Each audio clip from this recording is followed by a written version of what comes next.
Whether you've just bought your first iPad or upgrading from an older generation, this is the video for you. In this video, I'm going to show you the first 15 things that you should do to get the most out of your iPad in terms of its features, performance, as well as battery life. Now, this video applies to all recent iPad Pro, iPad Air, and also iPad models. And as always, I will leave all the purchase links down in the description. All right, so to start, let's take a look at some essential gestures. So first, to close an application, you want to swipe down from the bottom of the display, quite simple, but you can also actually use a 5-finger pinch to close an app. So as you can see, if I take 5 fingers and then sort of pinch outwards, the app will close too. Now what is also neat is if you have an application open, you can use 4 fingers to then swipe to the left to cycle between your most recent viewed apps. You can see here, I can quickly switch between Safari, the weather widget, as well as my calendar. And you can actually also do the same by swiping here along the bottom of the display. And fun fact, you can actually do this on your iPhone too. So a very useful and handy way to quickly cycle between your open apps. Now, from the home screen, to view all your open applications, you want to simply swipe up and then hold and let go, and this will view all of your open apps. And then to close an application, if say it is acting a little bit strange, you want to restart it, simply swipe up, that will then close the application. We can then go onto the home screen here and then restart it from there.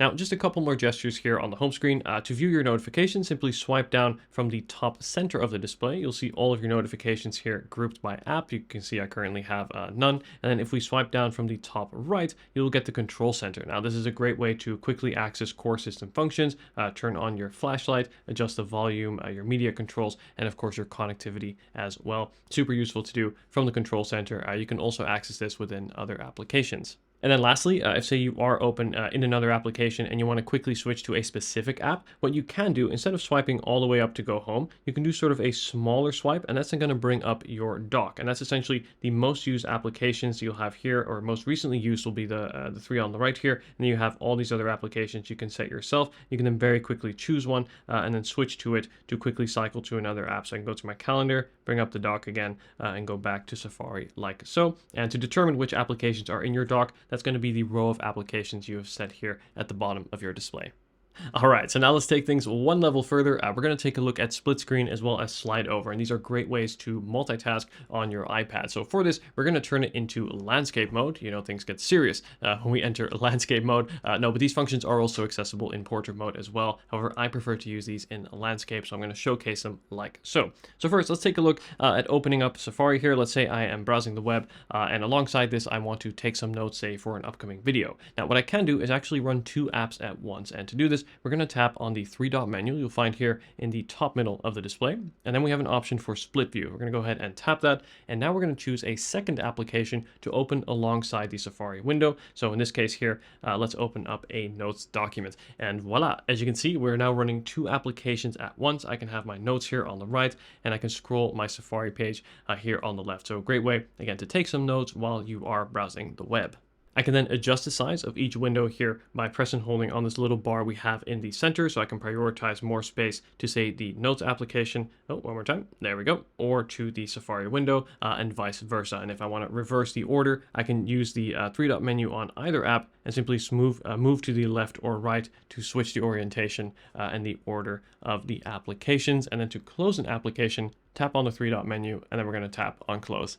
You can also multitask on your iPad via something called slide over. So let's say here I have my music app open, and let's go ahead and tap on the 3-dot menu and tap on slide over. Now we're going to open up a second application, let's say a Pages document. As you can see, I'm working on this document here, and then my music app is going to run in sort of a smaller, almost iPhone size like window. And instead of running next to the Pages document, it's actually running on top of it. So you can see I can actually move it around, and this won't obstruct the amount of screen space that is dedicated to Pages. So I find this to be a really good example actually, where let's say I'm working on this document, but I want to quickly have my music app nearby, so I'm like to switch songs throughout, go ahead and play my music, and then swipe it off the screen to then dedicate all the screen space back to the Pages window. But whenever I want to access my music, simply swipe in from the left here, and then we'll bring back the music window. And of course, I can move it over to the right as well. And then to close the application, tap on the 3-dot menu and simply tap on Close.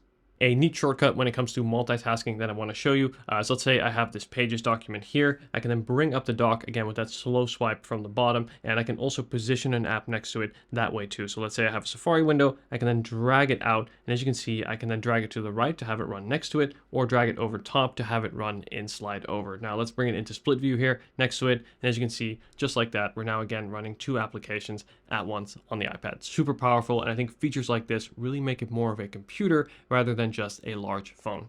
Awesome. So now that we've looked at some essential gestures as well as how to multitask on the iPad, I want to show you some really great accessories that add even more functionality to this device. And starting off with none other than the Apple Pencil itself. Now the Apple Pencil is a really powerful accessory. I personally like to use it to take handwritten notes on my iPad. It's also great for just generally navigating the iPad and especially for drawing or editing photos. So for example, I like to edit my video thumbnails in Lightroom, and there's a certain level of control that making contact with the pixels directly with a fine tool like this pencil has that you just don't get with, say, a typical mouse and a keyboard and desktop setup. So I think that here really is where the iPad and particularly the Apple Pencil really shines. Let me go and show you how to use it. So we're going to open up a brand new blank freeform document here. And right away, I can go ahead and start drawing, as you can see. And then if we look for this little icon here, this is the pen icon. As you can see, that's going to bring up this menu here. And this will allow us to switch tools. So I can go in and switch from the crayon to a more finer pen. I can adjust the color. I can do the eraser as well, and even bring in tools like, for example, a ruler. So I can go ahead and bring that over with my other hand. I can then adjust that. And let's switch tools here. And as you can see, that's then going to allow me to draw a perfectly straight line. So super useful for illustrations. Speaking of which, I can also draw shapes. So for example, let's say I want to draw a circle. If I then press and hold that, as you can see, it's then going to correct it. Oh, let me try that one more time. There we go. It's then going to correct it and make it a little bit neater. The same thing goes, for example, if I want to do a triangle. There we go. I can even do things like an arrow or a line. Yep, as you can see, it'll just make things a little bit neater, make it look like your handwriting is even neater than it is, something I definitely need.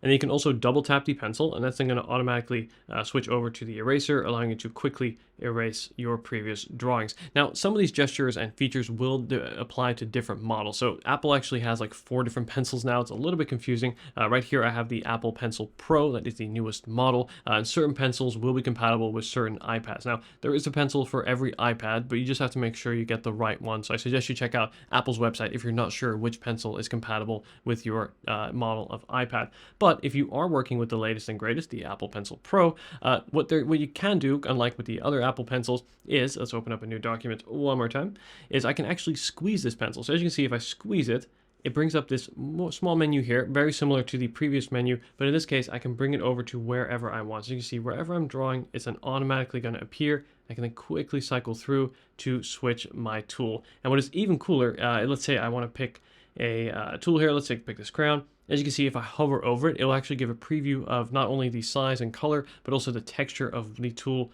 I am working with. And if I go ahead and choose, for example, this highlighter here, which has obviously a thicker edge depending on how you hold it, as you can see, if I hold it very closely and if I rotate the pencil, this now has a gyroscope, it'll actually show you what kind of a stroke you're going to have. So if I went with a thicker stroke, and then if I rotate it in, it's going to have a thinner stroke. And a really cool detail that you may have spotted is there's actually a very subtle shadow of the pencil underneath. I'm filming from above, so it might be hard to see, but these little details I really appreciate. This is something you're only going to find with the latest Apple Pencil Pro, which is compatible with the latest iPad Pro, as well as the latest iPad Air. Another couple of reasons why the Apple Pencil is great is it will also allow you to hand sign, for example, say a PDF or a document or contract. It's also a great way to annotate things like, for example, a screenshot. So let's say I have a screenshot here. I can go ahead and circle or highlight any different portion of that as well. And by the way, that shortcut I just did there, I'll show you how to do that in a sec. Up next, I want to show you how to pair an external keyboard as well as an external mouse to your iPad. And this really takes it to the next level when it comes to interacting with the device and the different functionality you can get from it. So there are, of course, folios with built-in keyboards. Apple has one with their Magic Keyboard, but that will cost you around $300. So it is very expensive. So a much more cost-effective way to get the same functionality to your iPad is to just use any external keyboard, Bluetooth keyboard that you may have, or any Bluetooth mouse. As you can see here, I have a keyboard from an iMac and I have a non-Apple Logitech mouse, and these can both be paired with the iPad. So let me go ahead and show you how to do these one by one. So let's start off here with the keyboard. So just move the mouse off to the side here. First thing you're going to want to do is turn on your keyboard and make sure it is in pairing mode. The Magic Keyboard here will do this automatically when it is on. Other keyboards, you may need to press a pairing button. What you're going to do next is go into the settings app here, and then we're going to tap on Bluetooth. And then over here under other devices is where you should be able to find the new keyboard listed. So in my case here, Dion's Magic Keyboard, there it is. And as you can see, that will now be paired with the iPad.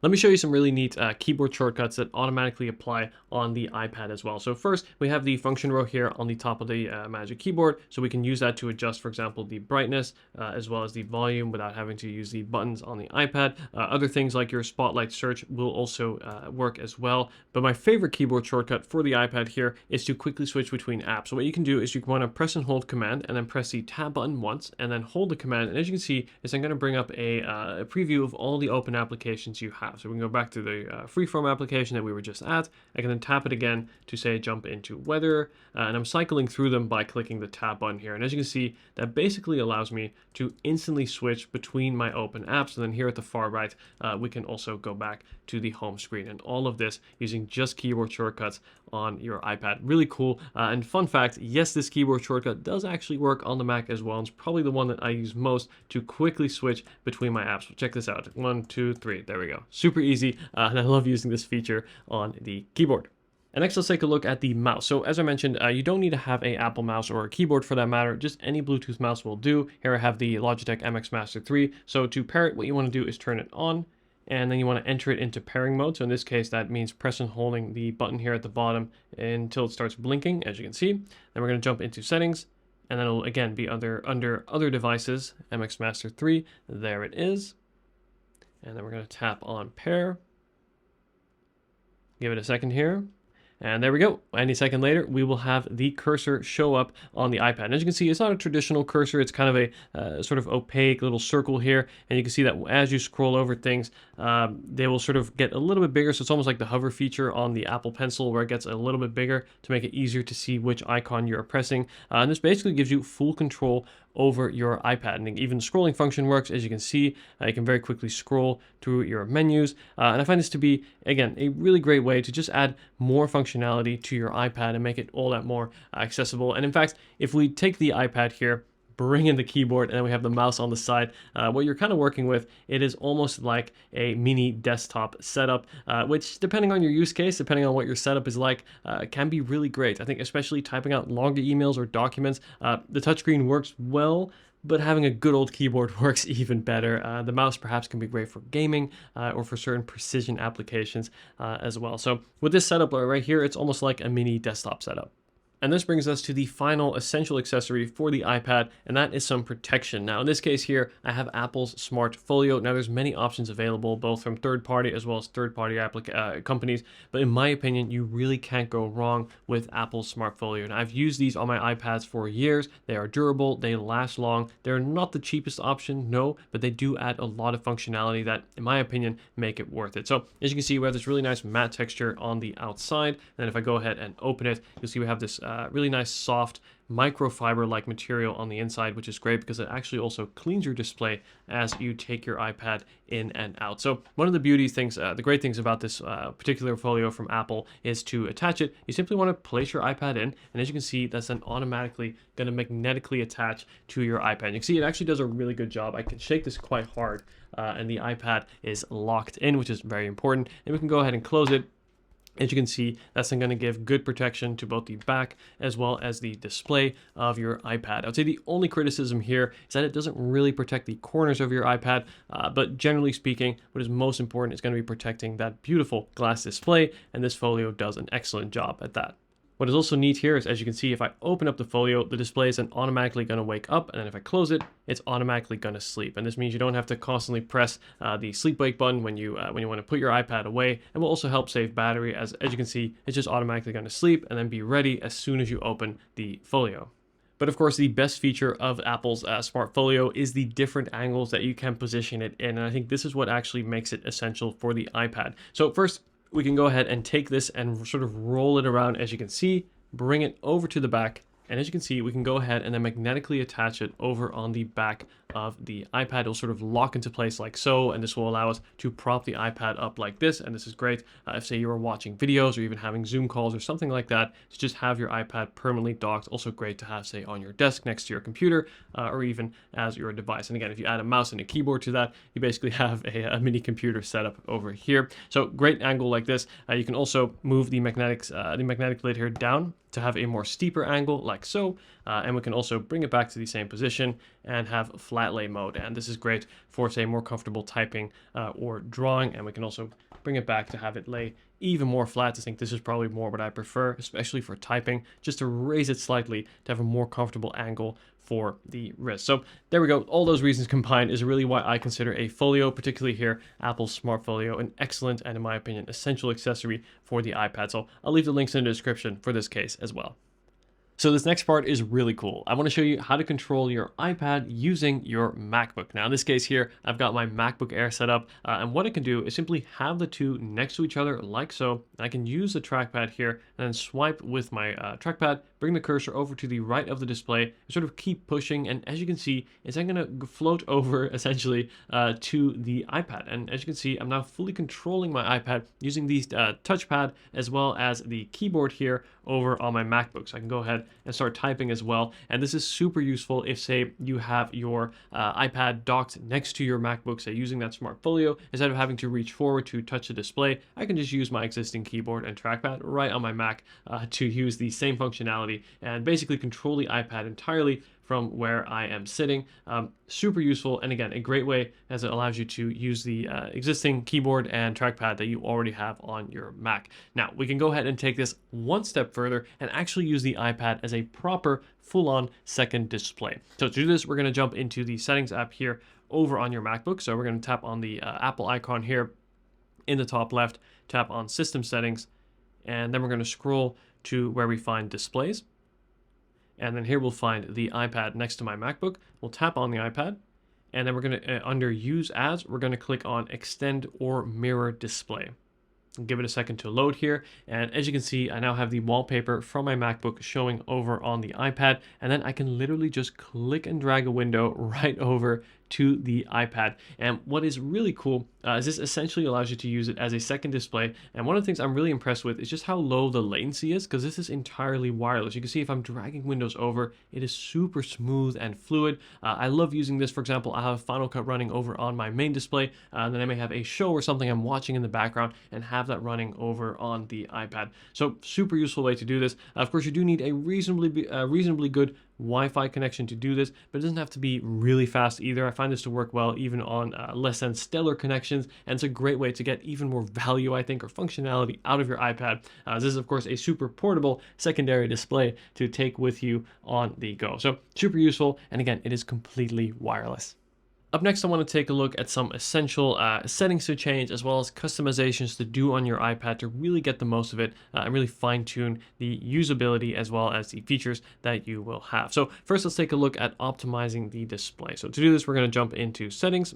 Now we're going to scroll down to where we find display and brightness. And first here, we can go ahead and switch between light as well as dark mode. I think both are really useful and both have their place. Personally, I like to have the light mode during the day and then dark mode, say, late at night. It's a little bit less straining on the eyes. So what you can do is tap on automatic, and then we're going to tap on options, and then we can have it set to either a custom schedule or along with the position of the sun, which is what I have here. So during the night, it goes into dark mode. During the day, it will be in light mode. Now beneath that, we also have the brightness toggle that allows us to obviously adjust the brightness, which we can also do in the control center. So swipe down from the top right to control your brightness there. And then beneath that, we have the true tone button. As you can see, if I go ahead and turn this off, it makes the display a little bit colder, a little bit more bluish, where if I turn it on, things get a little bit warmer. And what this essentially does is it will adjust the temperature of the display based on the temperature of your surroundings. So I have these daylight video lights shining right now down on the iPad, and as you can see, it's made it just a little bit more warmer, and all this is meant to make your display a little bit more comfortable to look at. So I like to generally have this on and generally recommend people have this on as well. The only time when I would suggest to turn this off is if, say, you are doing any kind of photo editing, or say graphic design work, as in those instances you want the display to be as color accurate as possible, and using this will of course adjust that color accuracy to make the display a little bit more comfortable to look at. So only turn it off during those use cases, but otherwise I generally suggest you have it on.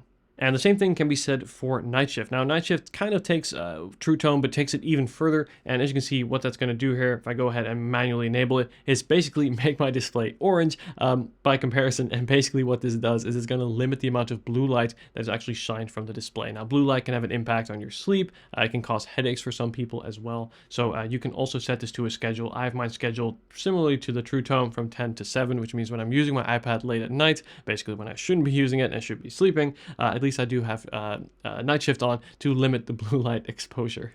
And then from there, we're going to scroll to where we find auto lock. Now, this is a little bit more of a security setting. We'll look at more security settings as we go. But in terms of this case here, I definitely suggest you keep it at either 2 or at 5 minutes, as you don't want to have it much longer than that. Not only for security reasons, if say you leave your iPad unlocked somewhere, you don't want it to get stolen, and for that person to then have access to your data, you'd rather have it locked to make sure that that is all secure. But secondly, also for the life and the durability of your display, as if you were to set it to, for example, never, and you leave it on, your iPad will never go to sleep. Now, this is not good for the health of your display. It can certainly cause damage, especially on the newer iPad Pro models like this one here, as these have OLED displays, and these can be susceptible to burn in over time. So a great way to avoid that for as long as possible is to simply set the auto lock timer to a little bit shorter. I actually normally have it at 2 minutes. I've just set it to 5 here because I'm recording this video. I want to take a look at the home screen, more specifically customizing the home screen. So first, very basic, to remove an application or to move it around your display, simply press and hold and then drag it around to then move it around the home screen. And then to delete an application or to remove it, simply press on the little minus button here and then tap on delete app. Now, I want to take a look at widgets, as widgets are super useful on the iPad. You see I've got a bunch set up here at the top. Let's go ahead and add one. So if I tap on the little plus icon here, you see I've got a wide range to choose from. Let's go ahead and tap on batteries.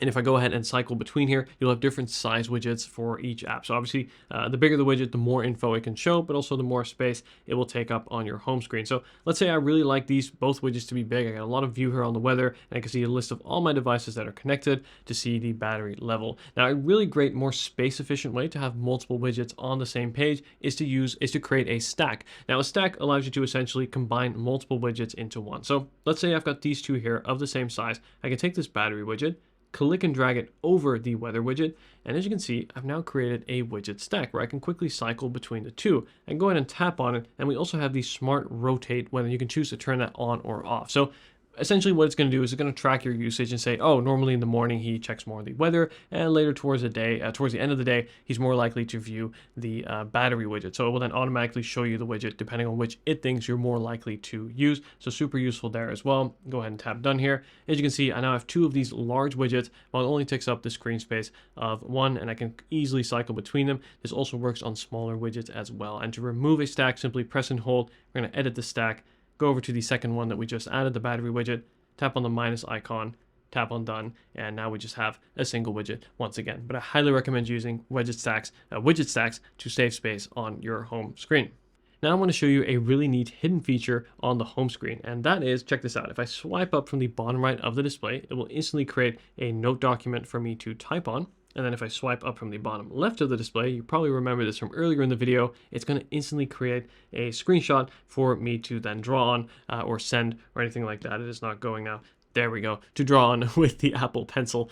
So this is a really useful shortcut that you need to activate in settings. So to activate this, we're going to jump into the settings app here. And then we're going to click on multitasking and gesture. And then if we swipe to the bottom here, you'll find the swipe finger from corner. As normally will be off, so you want to make sure that you turn that on. And then what we can do is actually customize the functionality for either corner. So we can even have it set a screenshot or a quick note. So I like to have it, the notes on the bottom right here, and then the screenshot on the bottom left. Super useful. You can use this within other applications too. Really great way to use the corner spaces here on your home screen. All right, back to business now. I want to show you some essential battery saving tips and tricks to get the most out of the battery life of your iPad. So first, we're going to jump into settings. and then we're going to scroll to where we find Siri and search. Now, first here, we have this listen for option here, and by default, this will be turned on. And what that means is your iPad is going to have the microphones on constantly listening for either of these activation phrases. Now, I'm not going to say them to not trigger your digital assistant, but having them on means those microphones will be running constantly, taking up battery, and also means that you will likely have your smart assistant trigger accidentally at some point or another. It's definitely happened to me even during meetings, and I'm sure it may have happened to you as well. So turning this off will stop that from happening, and more crucially, definitely save your battery too. So instead, what you want to do is simply press the top button here to activate Siri. So as you can see, if I press and hold here, that's going to bring up the same functionality. So you don't lose the functionality, you just do so in a much more power efficient way by simply pressing and holding the top button when your iPad is unlocked.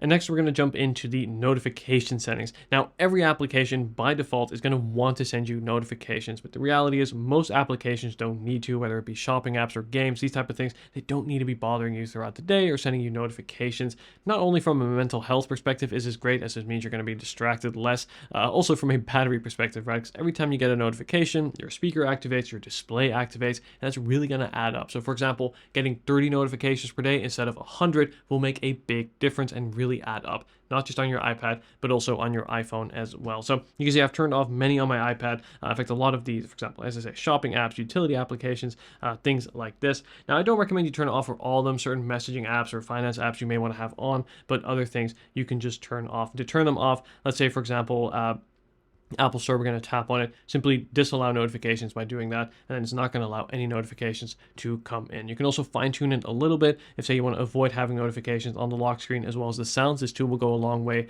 in preserving battery. This means that your notifications are only going to show here in the notification shade, or you can also enable it for banners, which means that while you're using your iPad, it will show up here at the top briefly.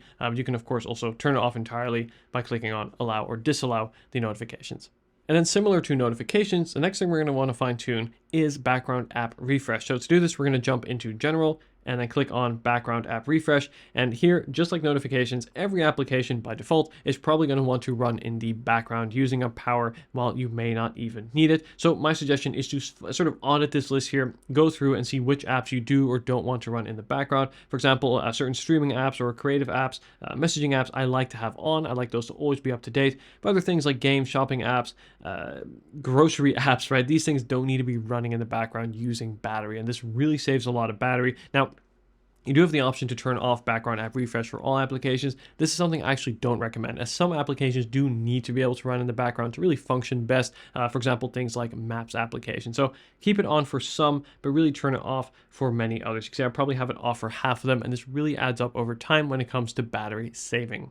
And then from battery saving, I want to take a look at some security settings and really to increase the security of your iPad. So in settings, we're going to scroll to where we find Face ID and passcode. Then we're going to quickly type in the passcode. And there we go. So in this menu, first of all, we can decide what you want Face ID to be able to do, whether it be to unlock your iPad or access things like your wallet or authenticate payments. In my opinion, I would suggest keeping all these on. I think Face ID is a very secure method to unlock and to protect your data. So I definitely suggest you turn this on. Another tip I have would be to add an alternative appearance. Now, this is useful if, say, you wear glasses, gentlemen, if you wear a beard, for example, or ladies, if, say, you have your hair in a very different style. Sometimes Face ID can be thrown off by that. So in that case, setting up an alternative appearance can make sure that it works even better depending on your look. Now, you also have the option here to turn on or off require attention for Face ID. And this is something I definitely recommend you turn on. So basically what this means is if you have this on, to unlock your iPad or to say authenticate a payment is going to require not just for your face to be in front of the Face ID sensor, it's also going to require you to look or to physically make eye contact with your iPad. Whereas if you have this turned off, it won't require you to actually look at your iPad. So you could be looking off to the side and it will still unlock your iPad. So it's just an added layer of security. I suggest you turn this on. Now, if we scroll down, we probably have the second most important security setting, and that is this section here, allow access when locked. So many people don't fine tune this. And basically what it means is when your iPad is locked, people can still do things like activate your Siri, return calls or messages, or basically view your notifications as well. These are all things you wouldn't want to be accessible when your iPad is still locked. So in my case, I would really suggest turning all except for a very few of these off. So here, home control, I can actually turn that off too. Only things I have on are your lock screen widgets and your live activities. So that's going to be widgets that you may have set up here. For example, I have a weather widget. I want that to be up to date. That's fine. But other than that, everything else is off, which means that no one's going to be able to view my notifications, return a missed call, say a FaceTime call or something, or to be able to access Siri, which can lead to reminders, can lead to your calendar, sending messages, etc. So again, these are things that you don't want to have accessible when your iPad is locked. And then lastly here at the bottom, we have probably the most important setting, and that is erase data. Now, this is something that I suggest most people turn on. However, I do appreciate that there are some instances where you may not want to use this. So what this feature basically does is having it on means that if someone fails to type in the correct password on your iPad 10 times in a row, it is essentially going to erase itself. This means that if, say, your iPad is lost or stolen, the first thing that person is probably going to try to do is unlock it by brute forcing their way in, by guessing your password, and if they can't guess it enough times, ultimately what that's going to lead to is your iPad erasing itself, meaning that when your iPad is no longer safe, at least your data is. And that's why I think this is a really important feature. Now, if, say, you are a parent, you have a young child or something, or you have some annoying friends who are going to want to try to do this on your iPad, you may want to think twice about turning this off, as again, anyone, even yourself, if you perhaps forget your own password, this will lead to erasing your data. So make sure you have your password either written down somewhere, or that you have a backup set up on iCloud, which is something I recommend you do anyway. So think twice about this feature. I think for most people though, including myself, I like to have this feature on for that added peace of mind. So there you have it. Those are the first things to do if you've just got your brand new iPad. Now, if this video was useful to you, please leave a like and also subscribe. This really helps support the channel. Let me know if you have any questions at all. Thank you so much for watching. And if you haven't seen it yet, I highly recommend watching my iPad buyer's guide to see how the different models compare, and also checking out my iPhone 15 first things to do video. Thank you so much for watching and take care. There we go. Bye guys.